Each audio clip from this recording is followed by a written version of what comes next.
السلام علیکم ورحمۃ اللہ وبرکاتہ۔ اعوذ باللہ من الشیطان الرجیم، بسم اللہ الرحمن الرحیم۔ آج خوابوں کی تعبیر میں آپ کو بتاؤں گا کہ اگر آپ خواب کے اندر مونچھ دیکھتے ہیں، یعنی انسانی مونچھ جو ہوتی ہے، اگر آپ اس کو دیکھتے ہیں تو اس کی تعبیر کیا ہوگی۔ مونچھ خواب میں دیکھنا حیبت مرد کی دلیل ہے، اور اگر خواب میں دیکھے کہ اس کی مونچھ کسی نے کینچی سے درست کی ہے تو اس کی تعبیر نیک ہے، اس کو نقصان نہ ہوگا۔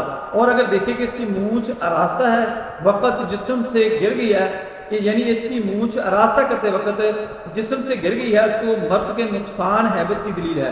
حضرت ابراہیم کرمانی رحمۃ اللہ تعالیٰ علیہ نے فرمایا ہے، اگر کوئی شخص خواب میں دیکھے کہ اس کی مونچھیں دراز ہو گئی ہیں تو یہ طاقت کی دلیل ہے، اور اگر کوئی خواب میں دیکھے کہ کسی نے اس کی مونچھ کھیڑ دی ہے تو دلیل ہے کہ کسی سے جھگڑا کرے گا، اور اگر خواب میں دیکھا ہے کہ مونچھ سفید ہو گئی ہے تو دلیل ہے ناک کردنی کار سے رکے گا، اور اگر دیکھے کہ اس کی مونچھیں ہیں، اگر لمبی ہیں تو دلیل غم و اندو ہے، اگر چھوٹی ہیں تو عزت و جاہ ہے اور حصول مراد کی دلیل ہے۔